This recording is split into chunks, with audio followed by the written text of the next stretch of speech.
दुर्लभ जीवन है बिरसाया, इसलिए यह पुष्प इसी के चरणों में माँ प्राणों से भी प्यारी है, मन मस्त फकीरी धारी है, अब एक ही धुन जय जय भारत। यही एक ऐसा देश है,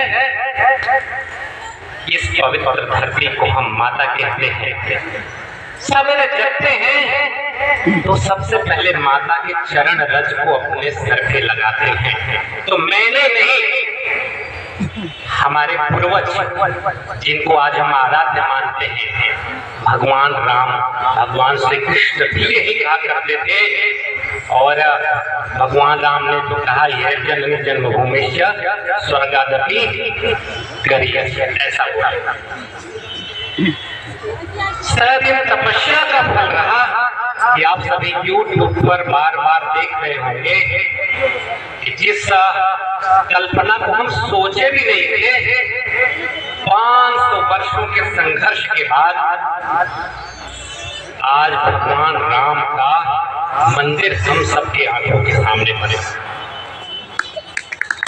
शायद हमने हमारे आंखों के सामने बने। जब तक कभी समाज में जाते थे, चर्चा होती थी, तो लोग कहते थे गृह युद्ध छिड़ जाएगा लेकिन राम मंदिर नहीं बनेगा। तो एक दिन पूज्य शंकराचार्य जी वासुदेवानंद जी 2011 में मैं प्रयाग का काम देख रहा था, संयोग से पूज्य मोहन भागवत जी भी आए थे। अंतिम भाषण में उन्होंने कहा, पूज्य वासुदेवानंद जी ने, कि जिस दिन राम का के मंदिर का निर्णय आ जाएगा, उस दिन देश में राम राज्य आ जाएगा और सारी दुनिया में भारत माता की जय जयकार होगी। जब हम इस दिशा की तरफ, उस संत के वाणी की तरफ जाते हैं, तो आप देखिए ना, हम कल्पना भी नहीं किए थे 500 वर्षों तक संघर्ष चला और शायद लाखों बहनें विधवा भी हुई थी। इतना नहीं, बहनें तिलक लगा करके अपने पति को भेजा था, तुम जाकर के राम मंदिर बना के आना। परिस्थिति ऐसी होती है, गोली लगती है और वो बहन अपने पति के दर्शन भी नहीं कर पाई। उसके पेट में जो पुत्र पल रहा था, उसने अपने पिता का भी दर्शन नहीं कर पाया। आज कैसा अवसर आए लाखों कुर्बानियों के बाद कि जहां लोग कहते थे कि गृह युद्ध छिड़ जाएगा, निर्णय नहीं होगा, शायद आप सबके पुण्य प्रतापों का प्रतिफल है कि आज भगवान श्री राम का भव्य मंदिर केवल भारत का नहीं, सारी दुनिया का सिरमौर मंदिर अयोध्या में बन रहा है हमारे सहयोग से। इतना ही नहीं, जब निर्णय होता है तो निर्णय के समय एक शब्द आता है, कई लोग तैयार हो गए, मैं बनवाऊंगा, मैं बनवाऊंगा। तो कहा गया कि व्यक्ति का मंदिर नहीं बनेगा, या राष्ट्र का मंदिर बनेगा। इस नाते प्रत्येक हिंदू परिवारों से कुछ न कुछ जाना चाहिए। और सबसे छोटा जो कूपन बना था, वो 10 रुपए का कूपन बना। सब समाज के लोगों ने जाकर 10-10 रुपए का कूपन बनवाया।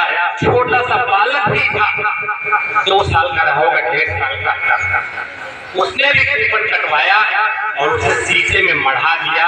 कल वो बालक जब बड़ा होगा, अपने परिवार के साथ उस मंदिर का दर्शन करने जाएगा तो बड़े गर्व के साथ कहेगा, ये मेरा राम मंदिर है, मैंने भी एक पैसा में 10 रुपए का दिया है। ऐसा गौरव का मंदिर भारत में बन रहा है, नहीं बल्कि सारी दुनिया का।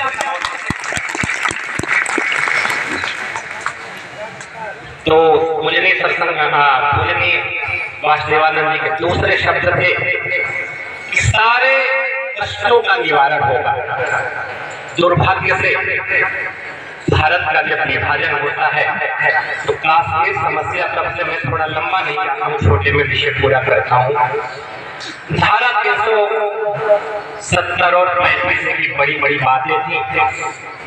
लगा ये कैसे निराकरण होगा, मित्रों, एक चींटी भी नहीं मरी और धारा 370 से सब समाप्त हो गया। अब यहाँ का हिंदू जाकर के बस सकता है और अपनी मातृभूमि के सर की रक्षा कर सकता है भारत माता का। ऐसा मुझे वासुदेवानंद के जो शब्द हैं हम अपने आंखों से देख रहे पूरा होते हैं। आगे का पक्ष देखिए, ये पाकिस्तान, क्योंकि राष्ट्र की बात भी बड़े भैया ने कहा, रोज ललकारा करता था। जो बहने बैठी हैं, आप सभी उद्योग बाकी आज मोबाइल में इतना सरल है, जब चाहते थे तब सर काट के ले जाते थे, बंकर उड़ा देते थे, हजारों हजार सैनिक मार दिए जाते थे और इधर के नेतृत्व का एक ही शब्द आता था, बदला लिया जाएगा। फिर भी कुछ होता नहीं था। दुर्भाग्य से पुलवामा में एक छोटी सी घटना या बहुत बड़ी घटना घट जाती है।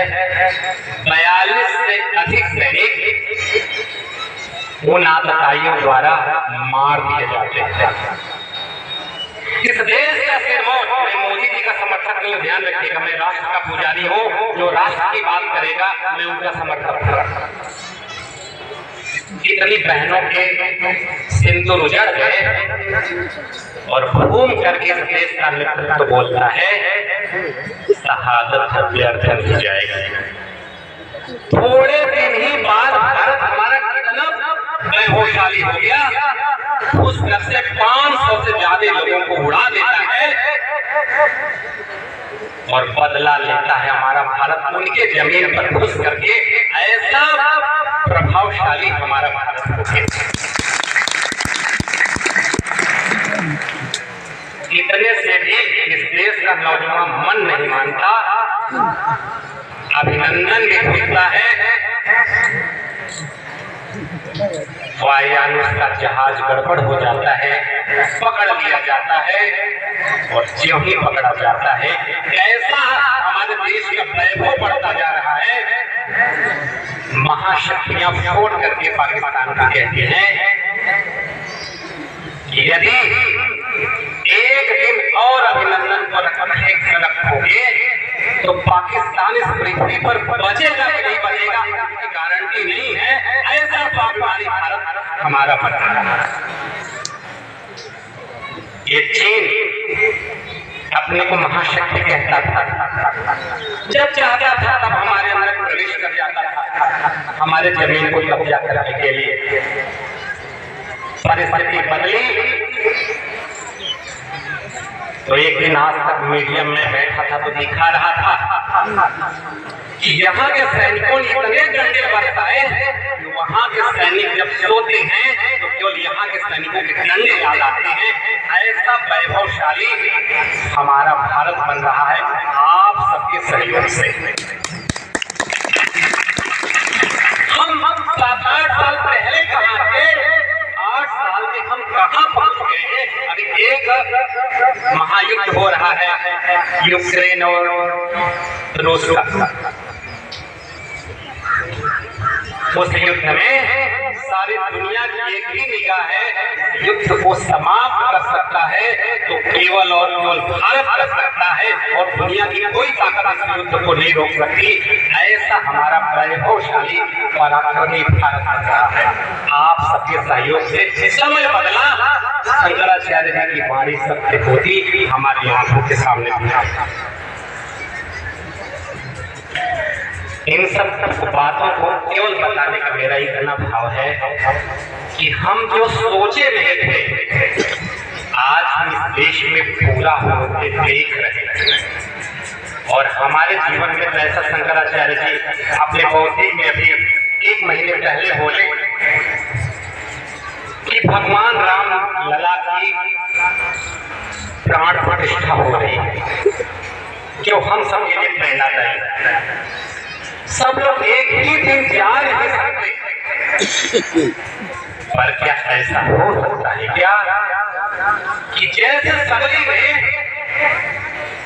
भगवान राम का वर्षों तक इंतजार किया और प्रतिदिन पुष्प बिछा करके कितनी चिंता करती थी, आज हम अपने आंखों के सामने हमारे राम लला विराजमान होने वाले हैं। और वहाँ के ट्रस्ट ने एक व्यवस्था बनाई है कि उस दिन हमारे घर में दिवाली जैसा उत्सव होगा। हम अपने घर में दिवाली जैसा वातावरण बनाएंगे, पूजा पाठ करेंगे, दीपक जलाएंगे।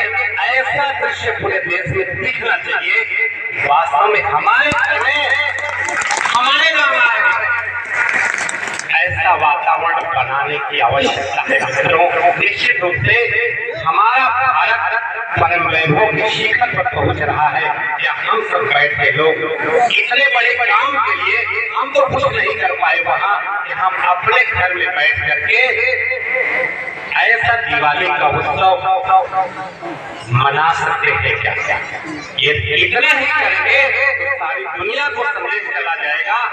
कोई भी हिंदू घर नहीं बचा घर में भगवान राम का आगमन न हो। यदि ऐसा वातावरण बनाएंगे तो जैसे हमारा राष्ट्र आज परम वैभव के शिखर पर पहुंच रहा है, हम सब भी कम से कम जहाँ भी हैं एक मुट्ठी हवन डालें। इस नाते आप सबके दरवाजे पर कुछ लोग गांव में जाकर के अक्षर एक भगवान श्री राम का चित्र और चंदन लगाएंगे, आपको निमंत्रित करेंगे।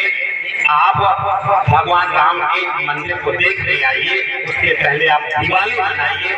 ऐसा मनाइए लगे कि भगवान श्री राम हमारे ही दरवाजे आ रहे हैं। निश्चित रूप से लगता है एक मुट्ठी हवन यदि हम सबने डाला तो हमारा लगता है कि जैसा वासुदेवानंद जी कहते हैं, मुझे शंकराचार्य जी, यदि इतना काम कर लिया और घंटे 2 घंटे 4 घंटे हमने समाज में इस काम को फैलाया तो आगे हमें अधिक पूजा की आवश्यकता नहीं है। भगवान स्वयं भी अपने चरणों में मुझे स्थान देगा, यानी मोक्ष प्रदान करेगा। यदि उस पूज्य शंकराचार्य जी के वचनों को हम साकार करेंगे तो निश्चित रूप से हमारी कई पीढ़ियां गुजर गई जिसको ये अवसर नहीं मिला। ये अवसर हमें मिला है। इस अवसर का पूरा लाभ भी नहीं उठाएंगे। इस अवसर से हम संदेश सारी दुनिया को देंगे कि आज भारत स्वाभिमानी हो गया है, अब किसी के आगे झुकेगा नहीं। सारे भारत के हिंदू सब एक हो गए हैं। इतना संदेश हम दे सकेंगे तो निश्चित रूप से हमारा जीवन साकार होगा। जिस कारण हम भारत भूमि पर जन्म लिए हैं वो सपना साकार होगा। आज के अवसर पर इतनी छोटी सी प्रार्थना आप सबके सामने करनी है।